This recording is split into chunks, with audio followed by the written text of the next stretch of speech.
Laura and I met 20 years ago on the job. We were doing in-service training in the same class.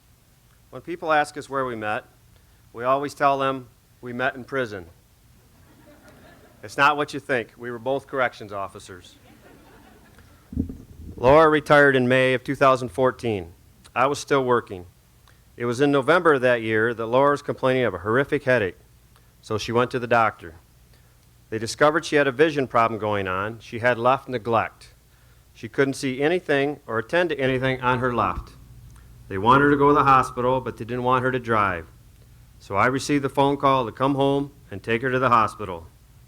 He was working in Ionia in the gun tower. The doctor's office had ordered a CT scan. We went into Owasso Memorial Hospital to the radiology department, had the scan done, and went home. We received a phone call that Laura had a brain tumor and we needed to go back to the hospital to pick up the CT. Following that imaging, an appointment had been set up with a neurosurgeon. On our way home from picking up the CT, we were called and told to pack and go to Sparrow Hospital. Laura was going to be admitted. She underwent another CT and an MRI at Sparrow. The doctor told me she actually had two tumors, one in her brain and one in her lung. They felt that they were both resectable, and Laura was scheduled to have the brain tumor removed the next day. Following a several-hour surgery, the physician told me that they had gotten clean borders and had removed the entire brain tumor. The pathology report stated it had spread from the lung tumor. Laura underwent 15 daily sessions of whole brain radiation until right before Christmas. Once she had recovered a bit and gotten a bit stronger, she went back to the hospital in mid-January to have the right middle lobe of the lung along with the tumor removed.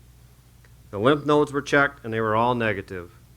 Once Laura had recovered and gotten strong again, she started chemotherapy. On May 2nd, 2015, our anniversary, I was at a class. Laura had to take my father to urgent care. There they called an ambulance to take him to the hospital where they had discovered he had a heart attack. It was during the CT that they had discovered he had pancreatic cancer. He was gone in 3 weeks. Laura completed her chemotherapy in July, and we just worked together to keep getting her stronger. 1 year later, another spot was found on her brain in a different area, and this one was not operable. They began stereotactic radiosurgery in August. This is a very strong, targeted radiation therapy. We went to Grand Rapids for this. The following May, another scan showed that it grew from post-radiation size of 3 millimeters to 11 millimeters. Laura could not have any more radiation there, so she underwent another craniotomy in June. She was home for about a month when we noticed that she was leaking fluid from the incision site on her head. So back to the hospital we went, and a lumbar drain was implanted on July 14th, 2017. This appeared to be successful. 2 days later, as I went to visit her, upon entering her room, she was sitting in a chair with a very blank expression, staring off into space at nothing. I have been an EMT for 35 years, so my first impression was perhaps she had had a stroke. But nursing said she was not like that 15 minutes prior when they had been with her. A stroke alert was called, and a CT scan was done. It wasn't a stroke. Laura was having focal seizures from the tumor bed of the original tumor 3 years prior. Laura was transferred to ICU and was started on medications to stop the seizures, none of which were working.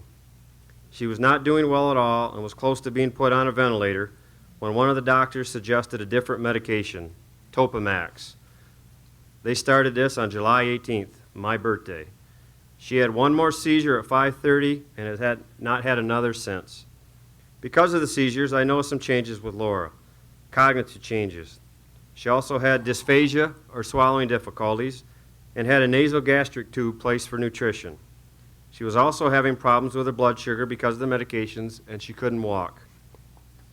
The hospital was pushing to place a different feed tube, a PEG tube, directly into her stomach. I resisted. Thank you, Scott, for stopping them. I spoke with a speech therapist, and she completed a bedside swallowing assessment. Laura could swallow, and swallow well. She just needed cues to initiate the swallow. Laura was discharged to a local rehabilitation facility. She needed to have full side rails on her bed, as she was a fall risk. But they would not do this, as they are considered a restraint in skilled nursing facilities. Yeah, well, guess what happened? Well, Laura fell out of the bed. Back to the hospital we go. Laura was complaining of back pain and neck pain. It was discovered that she had several kidney stones, a side effect of the anti-seizure medication. The stones had to be removed, but we could not take her off the medication because it was controlling her seizures. She has not had neither of these since. Laura was in a hospital week this time. I was able to work with her and get her eating by herself again. She was discharged this time to a different rehab facility, Bircham Hills. She was there 1 month and was making good progress. Laura kept asking how our dog Gracie was doing and when she could see her. At Bircham, they allowed this visitation, and finally she got to see our dog. This was a healing moment for me. It was at Bircham that I learned about origami. I had no idea what origami was. My knowledge of origami was the Japanese art of paper folding. Upon discharge, we were referred to Origami to start the hard work. During our assessments at Origami, Erica asked us what our personal goals for physical therapy were. We had a brand new camper that we had not used yet. We wanted to take it and go camping. So Laura needed to be able to get in and out of it, around the campground, and be stable around the fire. We accomplished this last year, actually being able to go camping several times. Thank you, Erica and Amy. Everything that Scott just told you, I have almost no memory of. I have a few pieces of information between the first surgery to July of 2015 when I completed the chemotherapy. I also recall a few things over the next year before the second brain tumor was found.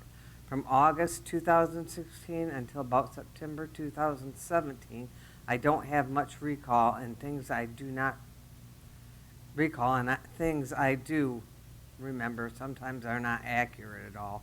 I lay in bed and think about it, and I can't sleep at night.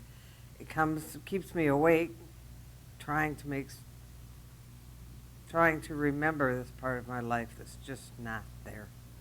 It's just Laura and I. We have no children at home except our fur baby, the previously mentioned fun-loving pit bull named Gracie. We heat our house with wood. I am on the local fire department and also work for a local towing company. He just has to be busy all the time.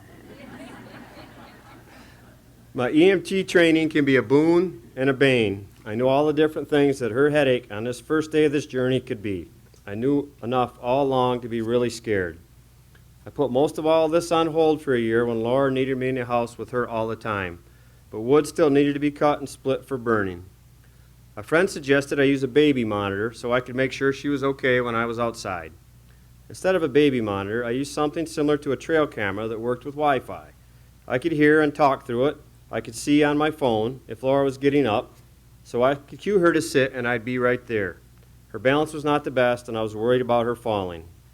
The first time Scott used it where he talked to me over it, I had no idea where his voice was coming from. I took over all the household chores, cooking, shopping, cleaning, bill paying, etc. I would help out before, but was not really in charge of them. So now it was all mine. I had some pretty big shoes to fill. Scott did pretty good with all this. I was able to stay in my chair with Gracie. She really clung to me as I had been gone so much. When we started at Origami for therapy, I was in a wheelchair. I had physical therapy, occupational therapy, speech therapy, and vision therapy. My days were busy, and when we were at home, I did homework. As you can see, I am now walking all on my own, a bit slower than before, but all by myself nonetheless. It was a process moving from the wheelchair to two different types of walkers to to being device-free now. I still have trouble with attending to the left. But it is getting better. When I read, I use my fingers to keep track of the lines. If I don't, I get a bit lost. On our drives back and forth to Origami, Scott would quiz me regarding trivia words, memories, etc. Always working my brain. Overall, this was okay, but sometimes I would get impatient because I just didn't know the answers. This experience has taught me that I can be more patient than I ever thought I could be. I learned that I needed to stop, pause, take a deep breath, let it out, and relax.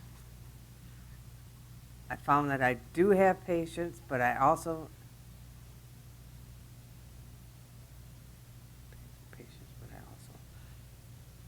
have humor and determination.